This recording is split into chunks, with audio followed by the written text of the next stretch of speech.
Okay,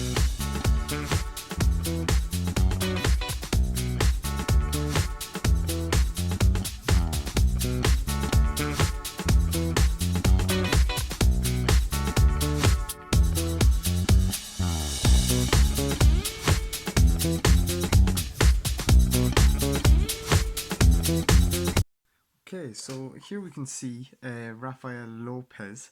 Now, this was one of the suggestions from one of the students in the class, and they were looking at this artwork for our mural, and they were trying to think, okay, we like his style and we like how colourful his artwork is, but how can we incorporate it into our own project? Now, I just picked this artist just because I thought it was very bright, very colourful, and very vibrant.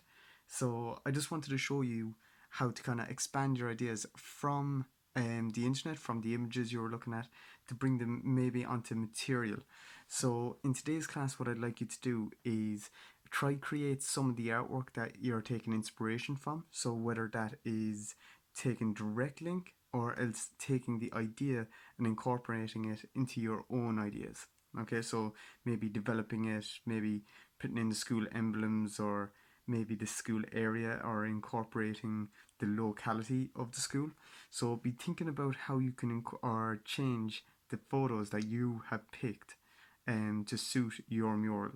Okay, so here I'm going to show you Rafael Lopez, and I showed you a quick time lapse of it, of me drawing it out. Now I was using watercolor markers, which aren't the greatest, and they leave these streaky lines, but it does the job. Also, you don't need to have the correct materials for this project. As I said, there's the IBIS app that I showed you. Also, I'm going to show you some other materials that you can use just around the house to create these projects. Okay, so you don't have to have sketchbooks or really good paper. This is only a sketchbook that I picked up in Mr. Price for $1.99. So you can pick up cheap material, or else you can use some materials around the house. Now I'm going to go into that there now and show you some other examples of what you can use. So here are some different examples of other materials that I've tried out. As you can see here, we have a newspaper, and I was just using the border line from the article to create the wall effect that Rafael Lopez uses. So he uses the edge of the wall to kind of cut the canvas, and I did the same using the article. Another one I used was just simple toilet paper layered up to create different parts of the mural. So as you can see here, you have the birds in the middle. You have, it connects, I don't know, do I have that the wrong way around? Is it this way around? No, I think I had it right way the first time. Yeah. So it connects all three together. I don't know, can you see that in the camera screen?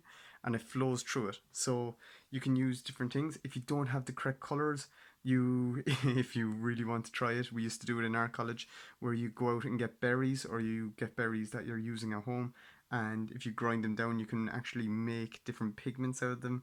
You can get charcoal out of the fire and use it for black, or to actually use it to draw with. So there's lots of different things that you can use other than having markers.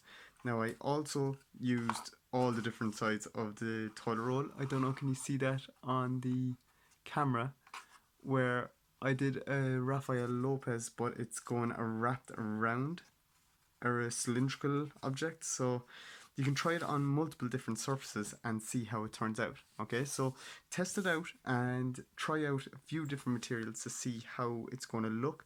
I think it was Saoirse was investigating with different materials on the IBIS app, making it look like it was collaged, which is a really cool idea. So test it out and see what you come up with. Okay.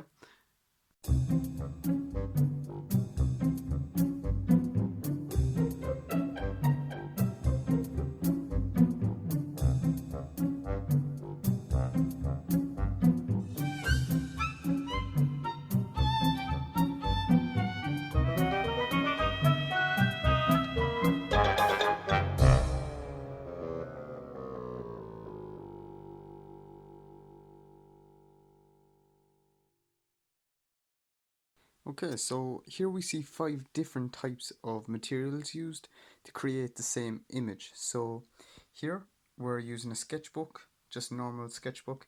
Then I moved on to the newspaper and tried out on the newspaper. That wasn't that successful, so I tried this toilet paper roll, and it was enjoyable, but it was very hard to draw on, so I moved on to tinfoil. Um, Tinfoil was very hard to record and to show you because it was so reflective, and the light was dazzling. It was looking like that. So I gave up on the tinfoil and I moved on to the toilet paper. Now, the toilet paper was one of the most difficult to actually draw on because it kept on ripping, as you can probably see when you go up close. But I kind of liked the textures. I liked how the yellow looked on it, and it looked almost fluffy. From a distance, it actually doesn't look too bad. But the idea behind this is that you don't need brilliant sketchbooks to be working away on your project.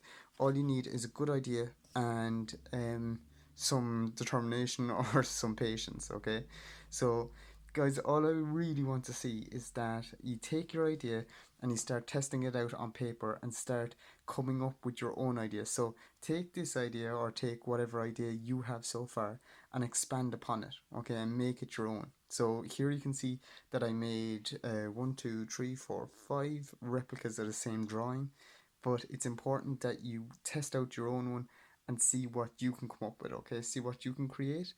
And it might be that you are just experimenting with different colors and stuff, but just give it a try, okay? Best of luck, guys.